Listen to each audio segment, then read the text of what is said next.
All right. Hi, everyone. Glad you're all here. This is kind of exciting.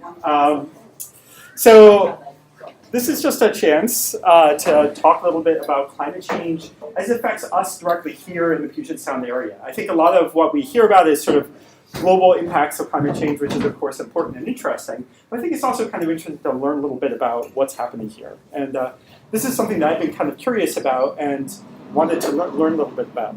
Now, I wouldn't have done this talk if it weren't for the fact that kindly the climate change group down at UW has actually put together a very convenient report, which has put together tons and tons of research on this topic area. So this talk is sort of my attempt to condense about 160 pages into a reasonable sort of like talk about what we can expect going forward. So, all right. So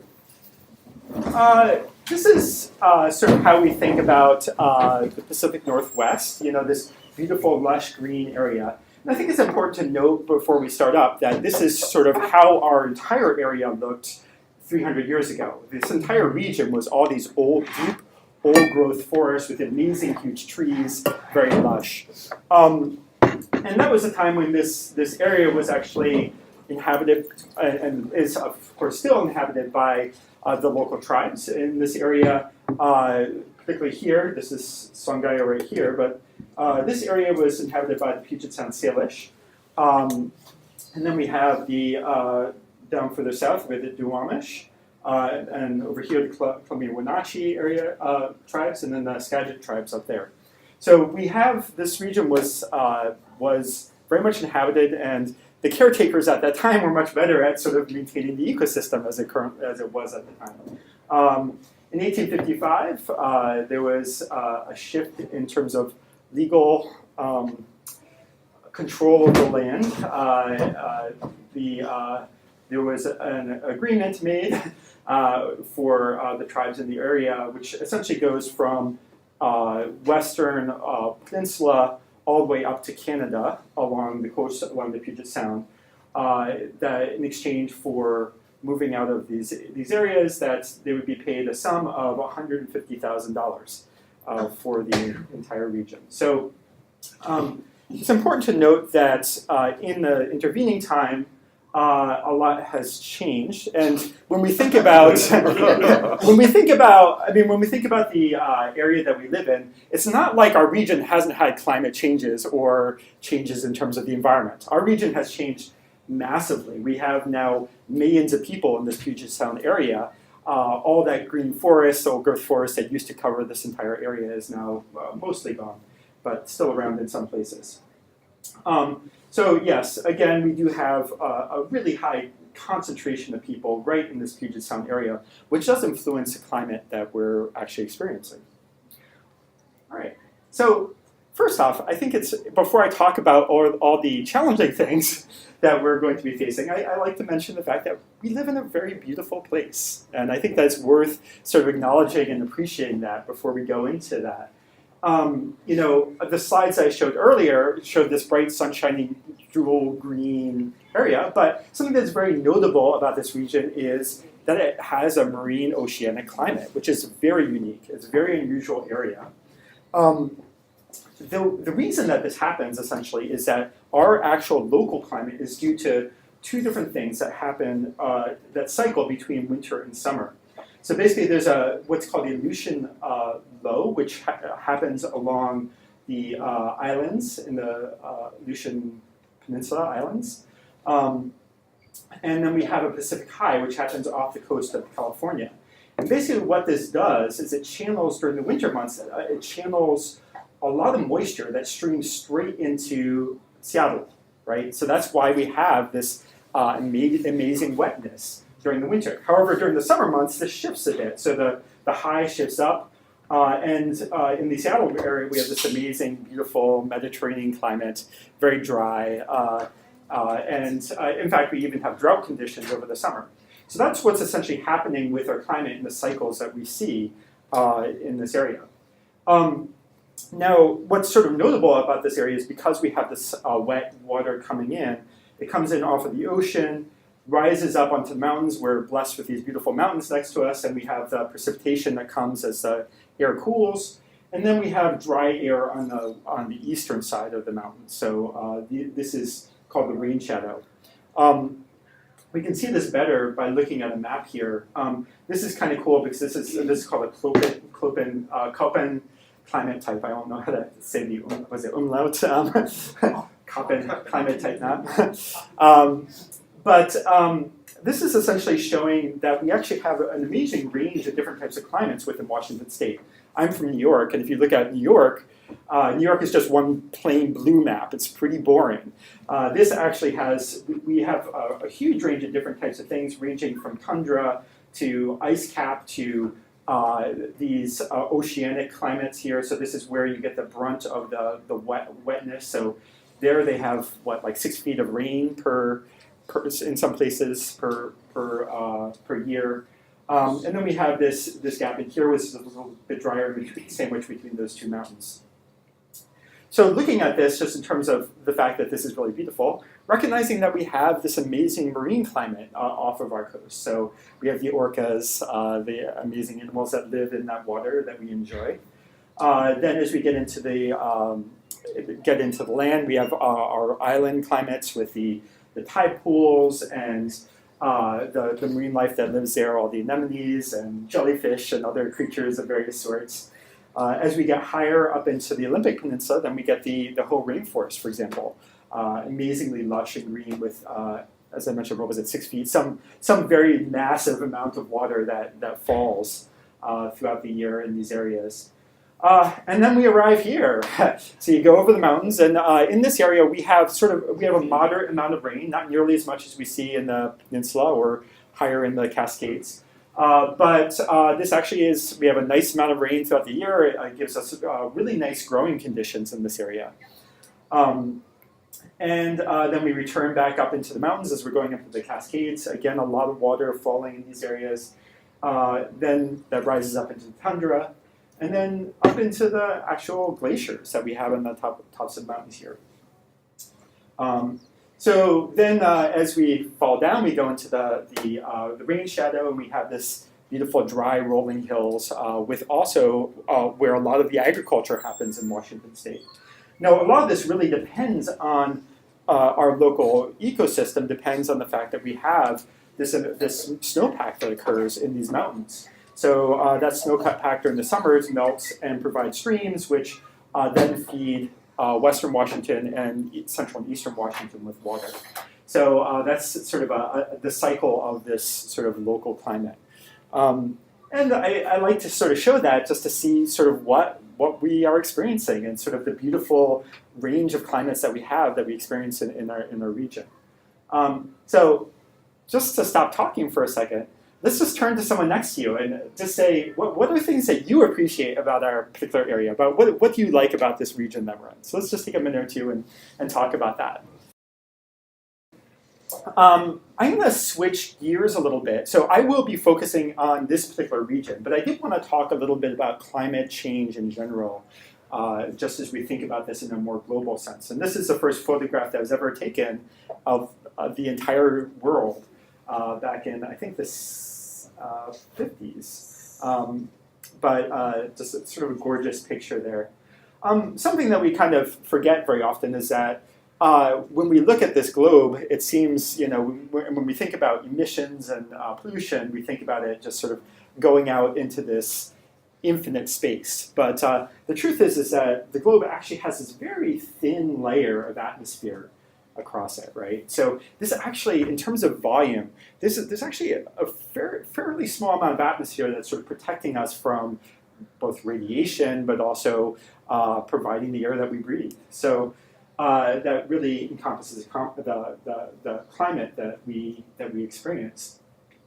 We are putting a tremendous amount of stuff into that thin layer of atmosphere. They've estimated that so a lot of this comes from many different things. We look at coal plants very often, but there's many different sources in terms of transportation of various sorts, coal mining, even things like concrete put off climate change gases that are influencing this. And as time has gone by, we're seeing that the fluctuations in terms of CO2 levels, we're just really going way beyond what we've had historically. And this is numbers of thousands of years. So that's 400,000 years before this time, and we see cycles of CO2 levels. This is 1950, and then this is right now, currently today. So as we look over that period of time, the type of what we're experiencing in terms of CO2 levels is just beyond what we've seen historically. And I pulled this data really recently. This is 2018. So if we look, the other thing that we should just note, this is truncated at 380, but we're seeing that we've had the steady increase in CO2 levels. We're now above 400 parts per million. So, so the reason that this, sorry?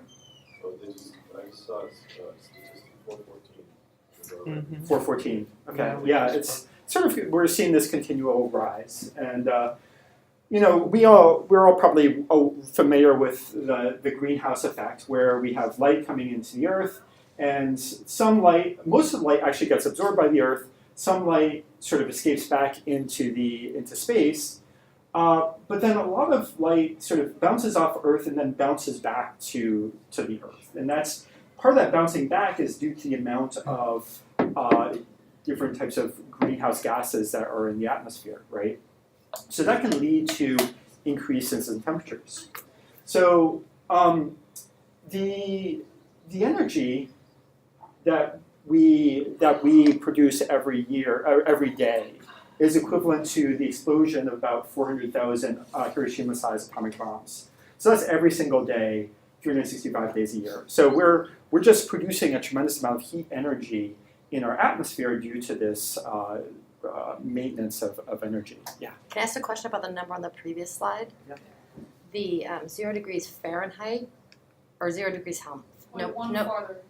0 degrees Fahrenheit or It's 0 a degrees Fahrenheit. Kelvin? Does that mean 0 Oh. Kelvin? Yeah, that must be Kelvin. Yeah, that's all. I was over here asking I should have looked at that more carefully before I pulled it out of off Google, right? You can complain to planetcentral.org. So for folks that don't know Kelvin, what is that? It's essentially zero energy. 73 degrees Celsius? So negative 273 Celsius. I believe so. Which is minus 400 something Fahrenheit. Really, really cold. Yeah. We're colder than Minnesota. Wow. Just a little bit. So There's still the heat of the planet. this is also Yeah, sort a little of, bit. so when we look at this in terms of more recent temperature, we'll see that this CO2 concentration is correlated with this increase in temperature. There's people who deny that the two are connected to another. There's a lot of research out there showing that that is, in fact, due to CO2 and the many other greenhouse gases that we're emitting. But again, that's a conversation that we're having as a nation. Another way to view this, I think this is another sort of depiction that goes from 1880 to 2017, showing land surface temperature anomalies. And essentially this is comparing where we're at now to an average across these first 20 years here. So we're seeing that we're just having this increase in temperature, and it's actually getting a lot of the really high temperatures that we're seeing lately are in the 2000s that are really quite extreme. So a pretty fast increase there. I'm just having a hard time reading the years underneath it. Can you? Yeah, I mean, it goes from, I probably can't help too much, it's 1880 there, Oh, okay. 1900, 1920, 1940, 1960, 1980. This is 2000 to 2018 here. Oh, yes, okay. Yeah, so point being just that we're having, if you look at the scale here, that height is about 1 degree Celsius. So we do get a cycling, but it is, we're just seeing increases in temperature that are quite significant. Now, there's something to note about temperatures is that we have, from 1951 to 1980, this is just what we generally saw in terms of temperatures, generally speaking. So you have some events that are sort of normal, and then you have some that are on the higher end of things, some that are on the lower end of things, and you have some sort of extreme events, extreme cold and extreme hot weather, but they're fairly unusual. What we're seeing as we go up in dates from 83 to 93, we see a shift of this curve upwards, so that we're seeing just a lot more of these in the higher range of temperatures. And then if we look at 1994 to 2004, we see it increasing even more. And then 2005 to 2015, we see that we just have this substantial increase in average temperatures. Now what we're seeing is that now the bulk of our temperatures certainly are in the, and I think these are summer temperatures, are in the warmer than average range. And then we have a whole bunch that are in the extreme range. Yeah. So is this a slide for like globally, or is this a Puget Sound? This is global, actually. This is global. I'll show Okay. Puget Sound shortly. Okay, all right. Yeah.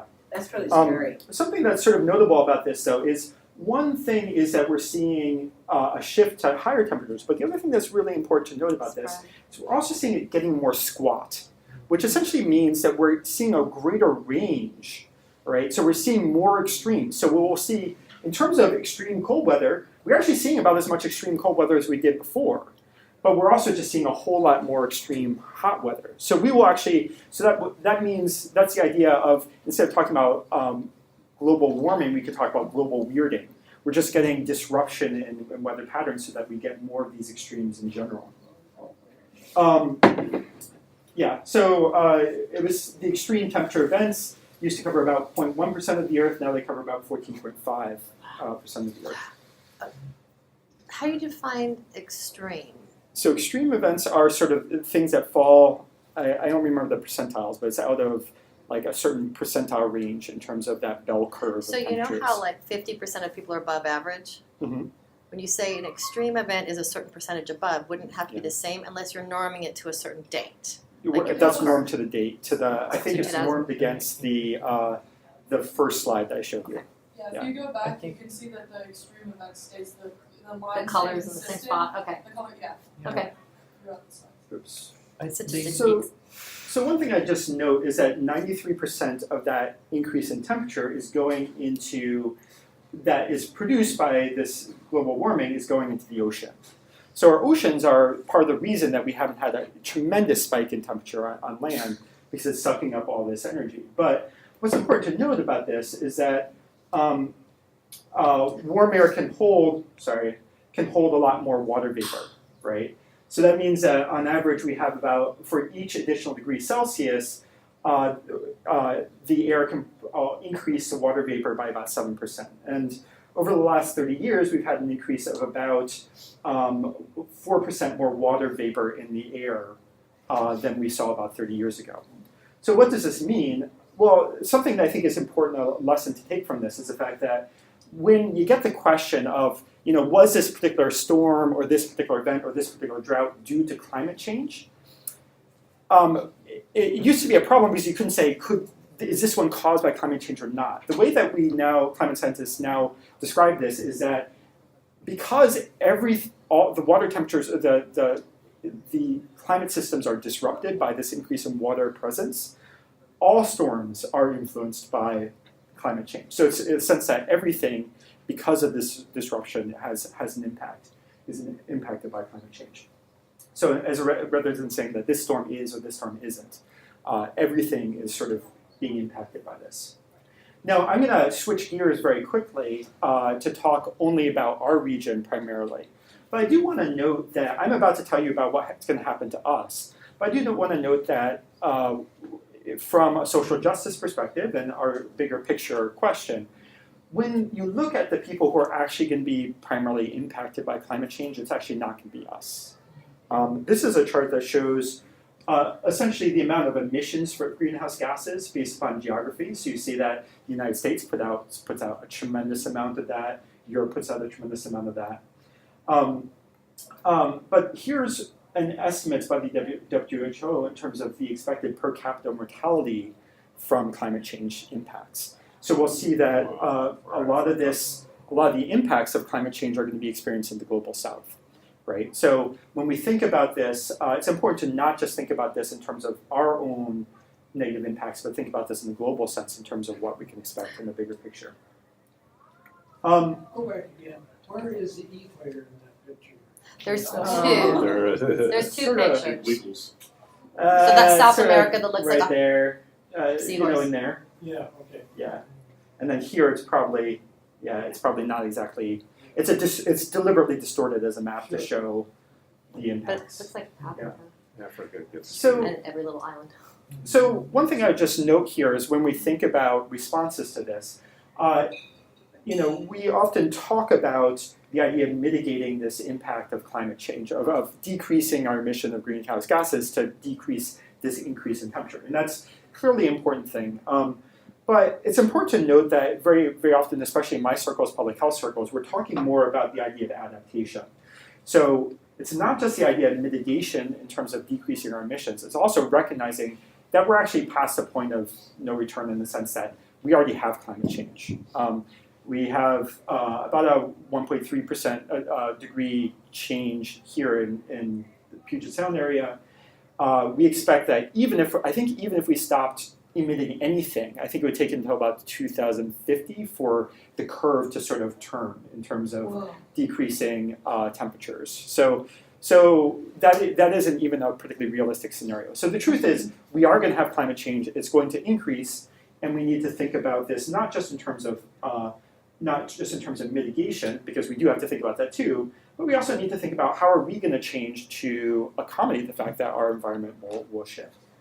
So that is sort of something to consider in terms of this. And part of thinking about adaptation, to really understand that, and that's part of why I'm doing this presentation, is to think about, before we can think about adaptation, we have to think about what we anticipate those impacts to be. So part of what I'll tell you shortly is going to tell us what we can anticipate so that we can actually make changes.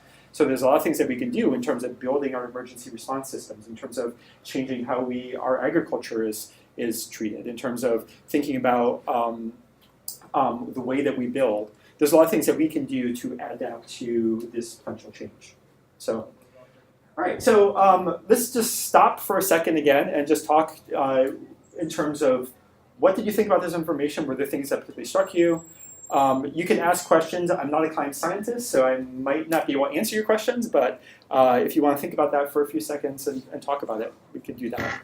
Just give my voice cords a break for a second. This ends at 3. Yeah, or no. Whenever people want to leave, you're not captive. You're welcome to. Well, there's a tour scheduled for 3, so I'm just wanting to know. A tour? A new one, you didn't work there. Yeah. The tour will start immediately at the end of this, whenever that is. Yay! Clarity. And something else will be starting at the end of this, whenever it is, we'll be showing some love to the food forest down there, the new food forest, so people can join with gloves and whatnot. I'll be down there. All right, cool. So, do you want some responses? Sure. Okay. One of my friends, Connie Barlow, who's a scientist, was here a year or two ago, and she talked about adaptation. She talked about the migration of plants and trees. Yeah. And I just found that so exciting that people are looking into that. How far do we have to go? How far do we have to move things so that they can begin to adapt slowly to the change in temperature? Yeah. There will be that shift because we see that certain species aren't going to handle this so well. I'll show some pictures of that, but yeah. Wow. All right, so let's focus in on the Puget Sound area. So what is this going to mean for us? We're sort of right in, where are we? We're here, Bothell, right here. Okay. So, primarily what we're talking about in this is this area in here. And what I'm going to be talking about is not, again, it's not my research. I'm not an expert in this area per se, but I have done a decent look through this report, which is put out by the Climate Impacts Group, which is a really great group down in UW, and has other partners as well, that put together this about 170-page report on the impact on our region. So this is kind of cool because if anything that I say here, if you want to go look this up, it's a free report. You can go find in a fair amount of detail about what these impacts will be in different areas. I'm also indebted for some of these slides to Al Gore, who gave a speech on this last spring, and I was able to go to this. So some of these slides are his as well. So between the two, that's most of the data I'm presenting here. So what I'm going to tell you about in terms of this outline is tell you a little bit about what we see in terms of climate change for Puget Sound, the impacts on water, the impacts on high temperature for the areas, impacts on agriculture in terms of plants and growing, impacts on forests and wildlife, and then impacts on human in terms of health impacts. So that's what I'm going to address. So let's first talk about the climate change in the Puget Sound area. So this is not global data. This is our local data. So here we're seeing increases in temperature. Currently, we're about 1.33 degrees Fahrenheit higher than we were back in, I think, an average of 1900 to 1950. So we do see that there is this increase that's happening. Projections suggest that this is going to increase in terms of temperature. The projections are ranging from about increase of 6 degrees by the end of the century to an increase of possibly even 10 degrees Fahrenheit. Okay, so the green line here is sort of a low estimate. This low estimate assumes that we decrease our emissions by 50% by 2050 and then cut it to almost zero by 2100. All right, so that's the assumption for the low estimate. The high emissions estimate is essentially if it's business as usual. Okay, so that's sort of what we're looking for this particular region.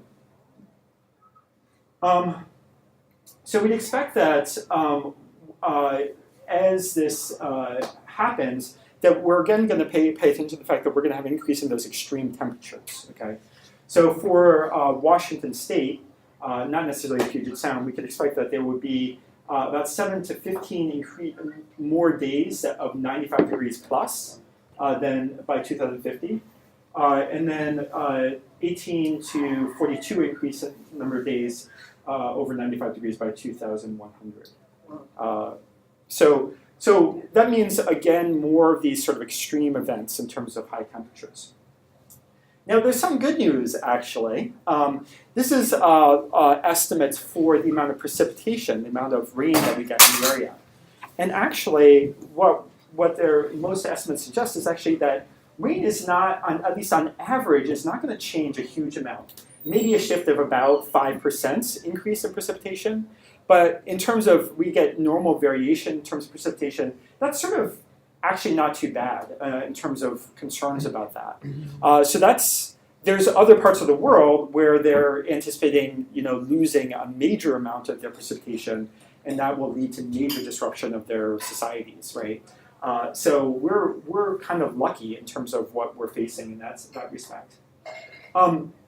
However, we do expect that precipitation is going to change in terms of how it occurs. So we talk a lot about snowpack. Snowpack is really important to us. We saw the impact of a low snowpack in 2015. We expect that historically, these demonstrate green is rain-dominant areas, red is sort of mixed rain and snow, and then blue is snow-dominant during the winter. And what we're seeing is that these are sort of what it has been traditionally. We're seeing a shift towards more rain as we go up from 2040 to 2080. So a significant reduction in the snowpack that we can expect. We are also seeing an impact on our glaciers. So this is Banded Glacier in the Cascades. This is 1960 and this is 2016. So it just looks very different over that period of time.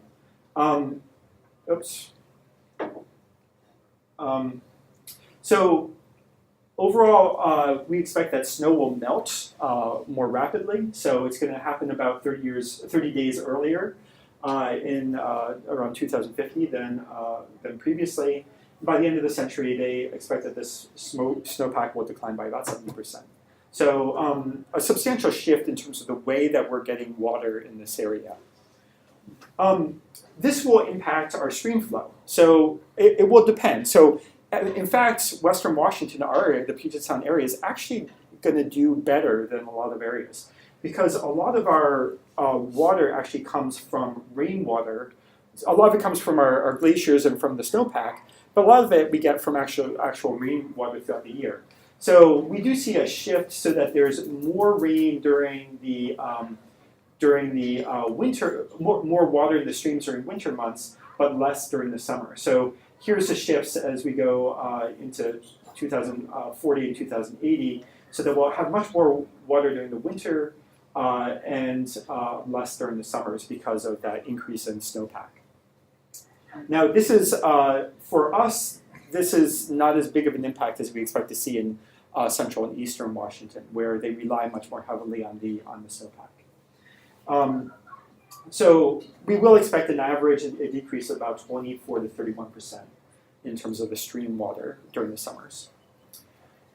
We also, because of general climate change, expect that there will be an increase in ocean water levels. And this, it really depends on how this pans out in terms of temperatures. These are actually, all the data I'm giving you here is data that was produced about before 2015. So that was from a report from 2015, which means that the research was done in 2012, 2014, somewhere in that area.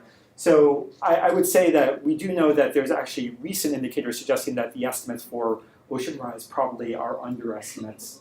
But it could range anywhere, in best case scenarios, from 4 inches to up to 54 inches, about 6 feet or so. So what that means a increase in sea level, which means a lot of the lowlands along the coast are going to disappear, right?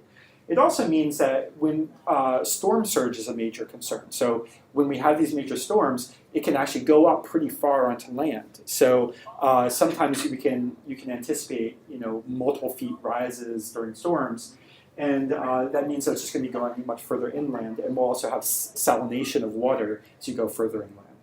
Okay. So talking about water, let's talk about that a little bit more. So we expect that as I mentioned, that during the summer, the summer precipitation is going to decrease, although we will have an increase. Even though the precipitation will stay pretty constant, we're going to see less rain during the summer and more during the winters. Okay, and again, the stream flow increasing during the winters and decreasing during the summers. The other thing that is sort of interesting in terms of projections is, again, getting back to the idea of extremes. They're expecting that there'll be about a 19% increase in heavy rainfalls. So heavy rainfalls are the things that we really need to worry about when it comes to things like floods, right? So even if we have consistent rain on the whole, it's these extreme events that are more likely to cause these flooding events. So this is up in the Skagit Valley. A lot of our area is actually floodlands from the local rivers. So we have a lot of flat land that actually can fill up with water in these areas. So this is actually much closer to Carnation, 2015, and Duval, where we saw some flooding in those areas. So this is something that is things that we can expect to see more frequently due to that increase in those extreme precipitations. The other thing to consider, this is the Oso landslide, is that we can also expect more landslides and those types of events because of the increase in water and general wetness of the soil. We can also expect that the water will have more soil in it, so that it will be dirtier water, and that will influence the fish life, for example. The other thing to consider is that we can also be concerned, although this area is less concern in terms of drought.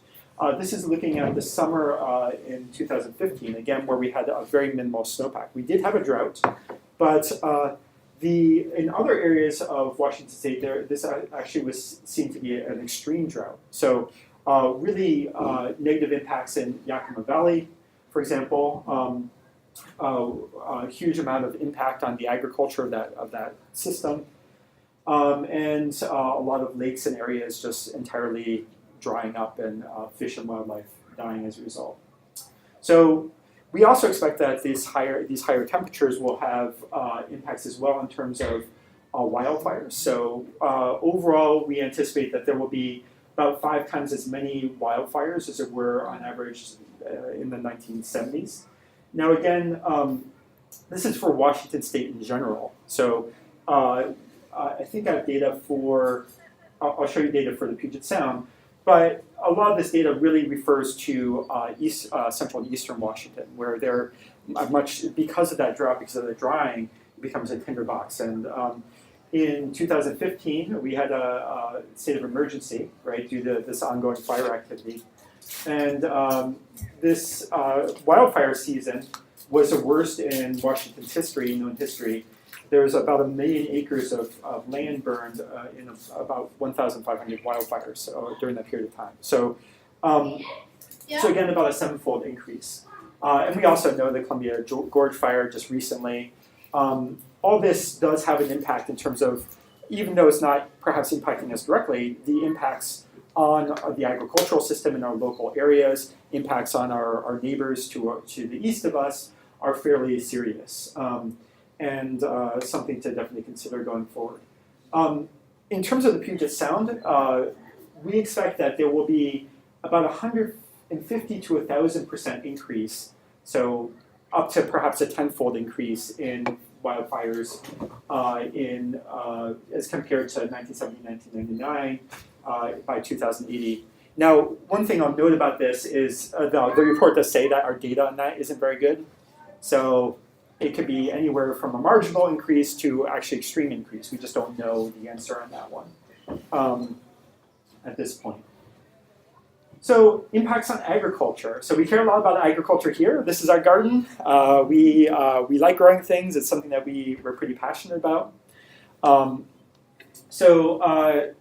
In terms of what they project, there's going to be some changes. But on the whole, I would say that our region actually is looking pretty good.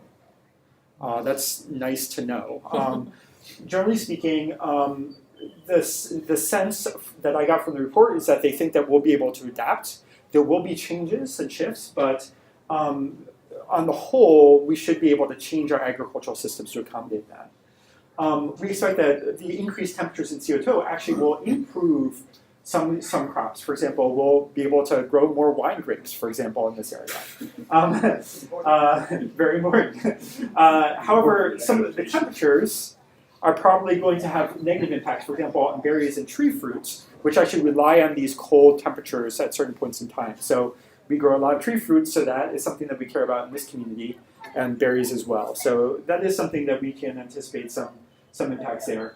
Also, this increase in water during the summer may impact tubers in particular. So that's something to consider with that respect. The other thing in terms of climate change impacts is sort of the way that this flooding may impact a lot of our agricultural land in the Puget Sound. A lot of that agricultural land is in these floodplains. And so we can anticipate that will have an impact on the infrastructure, on the crops, and also because that flooding increases, it goes on roads, it sort of lets loose a lot of toxins or various hazardous substances get into the water and can get into the agricultural system. So that's another consideration there. The pests are sort of a mixed bag. Some pests are actually going to decrease, and some are likely to actually increase. So pests, some of the bark pests are actually going to decrease. Other ones are likely to have a greater impact. We can also expect in terms of livestock that they are going to start experiencing more heat stress and impacts from flooding. So they can only manage those things to a certain amount. Heat stress that we experience, humans can sometimes go inside and turn on the AC, animals typically can't. So that's something that is worth noting.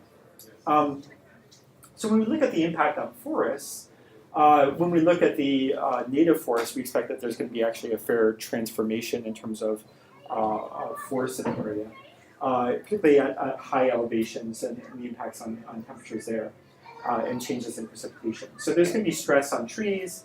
Yellow cedars are expected to not do very well in higher temperatures. The Douglas firs are expected to lose about 32% of their range, so that is something that we can anticipate seeing as well. And then there's also changes in terms of certain pests. For example, the mountain and pine beetles are expected to actually increase, causing a lot of damage in our area. It already is. There's certain areas of Washington that are really devastated by these pests. And the impact of climate change is essentially that higher winter temperatures mean that more beetles survive throughout the year, throughout the winters. They have a longer warm season, so they develop faster, right? And they can sometimes complete 2 entire life cycles in the summer, so that increases the impact. There's an expansion in range, and then the trees overall are going to be stressed by the drought. So there is a greater impact of these type of pests in our area. We also have an impact on our wildlife in terms of salmon, something that we're known for in this area. The higher, as I mentioned, streams are likely to increase. They'll decrease volume during the summers, but they will also increase their temperatures. And once they increase above a certain temperature, salmon can no longer live in them. So there's a lot of concern about what will happen to our local salmon populations. There's a lot of different species that we expect will be impacted by this, ranging from wolverines. They like that cold temperatures up in the higher tundra areas. The tundra area is mostly expected to disappear and turn into forested areas by 2080 or so. So we expect that some of those tundra animals will disappear. A lot of animals in some of these old-growth forests will be impacted as well. There's overall about 90 threatened or endangered species that are expected to lose about half or more of their habitat by about 2050. Reasons to be concerned about our local animal systems. So we expect that wetland areas are also going to change in this area. So we have wetlands on our property. We have wetlands just down in Bothell, so something that we think a lot about. There's expected that the temperatures will lead to a decline in this, just because increased temperatures will cause them to dry up. However, saltwater wetlands actually probably will vary. Some of them actually might increase. So there might be changes in that. It might be positive and negative impacts that we can expect to see there. They also expect that in terms of the overall waters, they don't have a lot of data for the Puget Sound per se, in terms of the impacts on the whole. But this is some data for our general area. So in terms of the Northwest, expected that the overall temperatures of the water in the ocean are going to increase, that there's going to be an increase in acidification, and also a decrease in dissolved oxygen due to a range of different factors. So that leads to things like toxic plankton and other types of growths. There was a 2015 blob. This is actually the picture of the 2015 blob that came through this area, which is this massive growth of toxic algae that came through. This is also a problem for our lakes as well. So that can be really devastating for marine life.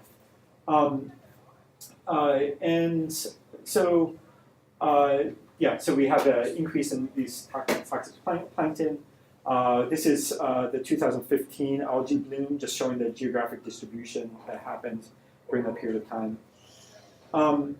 We also expect that because of that acidification, that will have an impact on fish in the area, fish and particularly shellfish. So shellfish, acidification does really bad things to their ability to create shells. So there's a lot of conversation about the way in which that's going to, oysters and other shellfish will survive in the coming years. So finally, let's talk about humans. What is the impact going to be on us in terms of human health? I think about this from a sort of public health perspective. When we think about public health, that's my slides there. There's a range of different things that we can anticipate increased temperatures doing and this sort of climate disruption doing. So we have, again, I messed up. So we have extreme weather events, so concerns around that. We have things like infectious diseases and changes in range there. Water and access to water is a major concern. Mental health, we know that mental health changes as temperatures increase. Allergens, heat stress, air pollution, increases in that, and impacts on food systems. So there's a range in different ways that this climate change can influence health. And this is true globally. Again, as I've mentioned before, this is a much bigger issue in other parts of the world. We're actually doing pretty well on the whole. So in terms of direct impacts of this heat, this is actually data from our local area. This is from King County, and this is looking at hospital admissions and mortality based upon overall average temperatures. And what we see is that in our area that we get an increase when we get these high temperatures, this 104 degrees Fahrenheit, we just get this increase in terms of both mortality and hospital admissions due to overall impacts of that heat stress on people. So we see at the extremes of temperature, we see increases of mortality up in the 10 to 15% range. Okay. Now, in terms of people who are most vulnerable to this, it's important to note our vulnerable population. So there's certain folks who particularly are prone to the impact of this, poor, particularly homeless populations. They don't have access to cooler spaces in some cases, and so they tend to be impacted the most. The elderly, because of various health impacts, are more likely to experience these effects, and there's just much higher mortality rates in those populations. Infants and children, their admission rates to hospitals increased by about 14% during these high temperature events. And then people with pre-existing medical conditions, so particularly cardiac respiratory conditions. I'll talk about that more in a second, but they do cause increased impacts in terms of those diseases, but other diseases that we don't normally think about, for example, diabetes. So diabetes, hospital admissions for diabetes in King County go up about 78% during these high temperature events. And we actually anticipate that global mortality from diabetes and heat events is supposed to actually have a pretty major impact on the whole. How does heat affect diabetes? I actually don't know. Okay. Yeah, but it's actually pretty substantial. They've done some projections in terms of the impacts, and it's pretty significant. The other thing is that in terms of people who have mental health challenges, they tend to substantially increase in high temperatures. I think mental health events go up by about 50% in these extreme temperature periods of time. And there's also, the overall impact on everybody in terms of stress of mental health stress of increased temperatures.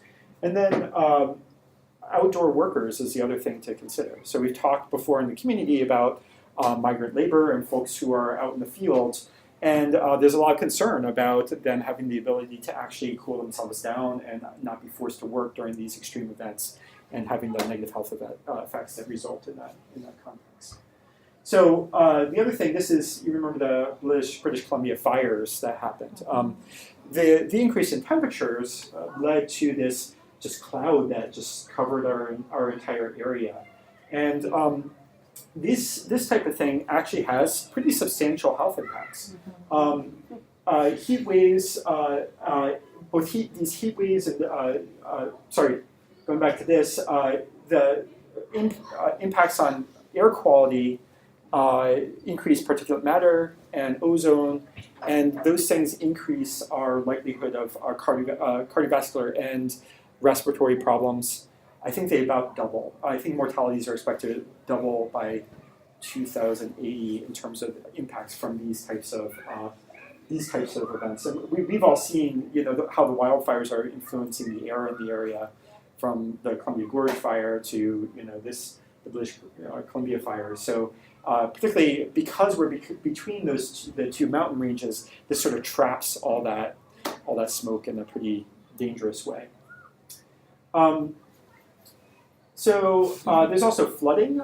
Flooding, actually, in terms of mortality and health impacts from flooding directly, we've actually only had about 14 deaths due to that in Washington State over the last 20 or 30 years. And so it's in terms of mortality, there's been less concern about that than concern about the impact on waterborne illness. This tends to really disrupt our water flows and the way that we get our water, and it's anticipated that will lead to a wider range of these illnesses that happen. So we see, generally speaking, in the area that we anticipate more in terms of tick-borne illnesses, more mosquito-borne illnesses, West Nile, for example, in particular. And for another example that's directly related to this is Cryptococcus, which is a fungal infection that we actually had an outbreak here in British Columbia and Puget Sound. And it's pretty directly related to the higher temperatures that we've been seeing.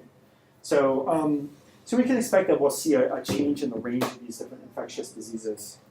Now, I've just talked about a whole lot of things that are kind of challenging, right? We think about this in terms of the fact that we will have change, we will have to adapt to that change, and we need to think about how do we deal with adaptation, how do we deal with this mitigation. But I think it's also important to note that we have a lot of opportunities. Like, we in this area do take climate and climate change very seriously. We take our environment very seriously. We have had some really impressive marches, for example, and many of us were at that march, for example. So there is a lot of interest in this area in trying to address these types of issues, and that creates a lot of potential for us as communities. Something I'll just note is that when we think about this from a perspective, a big picture perspective, because we have so much interest in this area, it allows us to essentially be a place that we can pilot test a lot of these ways of trying to address climate change. So we have the power, the political power, and actually governmental interest that allows us to do things and create best case scenarios for a lot of these different things that can actually influence how things are done nationally. And we know that our nation is kind of behind the ball in terms of thinking about these types of not behind the ball in terms of thinking about these types of issues. So we actually also, because generally we have a relatively friendly government in Washington State towards these types of things, we actually have a wide range of different organizations that have adaptation as something that they are deliberately working on, and they have distinct plans in place for thinking about how to address these climate change impacts. So, for example, that report that I talked about, you can actually go in and for each section that talks about each of these impacts that I talked about, they also have a section where they talk about the different types of things that they're trying to do to adapt to this change. And they even talk about which organizations are working on those projects. So if you're interested in a particular area, you can actually go to that report and figure out, well, how can I get involved? So there's a lot of different ways that you can potentially get engaged in this type of thing. We also have the fact that we are one of the founding members of even though the U.S. dropped out of the Paris Climate Accord, we have decided as Washington State to sort of honor that. So we're taking, as a state, we're taking leadership in that respect. Again, the idea that we can move the conversation forward as a state. We also have done some pretty cool things. 50% of electricity, trying to goal of do that from renewable sources by 2020.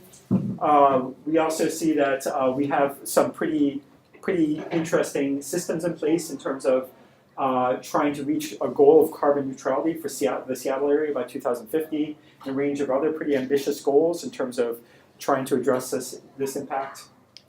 And then we also think that there's a lot of potential for renewable energy. So we could actually get all of our energy needs taken care of by wind alone if we wanted to. So there's a lot of these opportunities to also tie this into the economy of our local area. Also, solar is something we're pretty excited about, and that's something that we have here. I think we have one of the largest installations in Snohomish County, so good for us here at Sanyaya, right? And our overall capacity for solar has increased in the area, so it's really taking off, especially in the recent years, which is pretty cool. So I'm going to stop talking. That's sort of what I have for you. There's a lot of different things that are going on as we look towards the future. On the whole, I know that some of my message was kind of grim. We can expect that there will be impacts on the region. But in the big picture, we're actually going to be okay in some respects, assuming that our projections are correct. So there is reason to be optimistic, and there's also reason to take on and think about this sort of long-term planning going forward. So I'm going to stop talking, and I was sort of hoping that we could sort of talk among ourselves a little bit about what interests us most about these sort of changes that we're seeing here, and what we might be most interested in doing to engage with that. So, go ahead. Yeah. So, given that you're talking about us doing reasonably well in terms of in contrast, Yeah. should we be thinking about this area as sort of a climate refugee location and sort of anticipating pretty high population growths, which then raises questions about how real doing well is given population's impact? That's a good question. And I think that would be a wise thing for us to consider. I forgot the exact numbers, but they're expecting something like, by 2050, something like, it was an amazing number, like 100 million climate refugees per year, some massive number of people who are displaced because of worldwide, not here, but yeah, not here in Seattle. But the point being is that this disruption is anticipated to make a huge impact on certain parts of the world where it becomes too arid for people to live in those areas anymore. So, there's a lot of conversation around that in global sense in terms of both the migration and in terms of, warfare that will probably come along with that, and the food systems problems in terms of feeding everybody. So it is something to really consider. Yeah, so I've thought about this a great deal too, because you really have to think globally. Even if you're acting locally, you have to think globally. And I mean, when you say some parts of the world, you're talking about large portions of Arizona and Texas maybe becoming uninhabitable. There was just a recent report, Patrick could maybe say more about it, at the Passive House conference. Who was the person who delivered that, by the way? I have to look up her name. She was an assistant to Hank Paulson. Right, one of Hank Paulson's assistant. But the story goes that it may happen within the next few months that major insurance carriers are going to just either stop issuing property insurance policies in large portions of coastal Florida, or else just even possibly stop existing policies. Stop renewing them because of the sea level rise there. I mean, you're just a couple of feet of sea level rise around Miami, displaces millions and millions of people. And, these are all factors that are going to be really affecting people in the United States, certainly across the world, famines across the world. It's just, it would be maybe, quite survivable here, but around the world, it's going to be terrible conditions. Yeah, I mean, and it's also the extremes, like those extremes are really the one of the real dangerous elements to that too, in terms of some areas, we're pretty. It's not so uncommon anymore to see 120-degree weather, around both the United States and around. I think average temperatures in certain areas in Africa are average summer temperatures are around 115 degrees Fahrenheit. So it's yeah. I was trying to fly into the Phoenix airport and it was closed because planes could not land because of the heat. True story.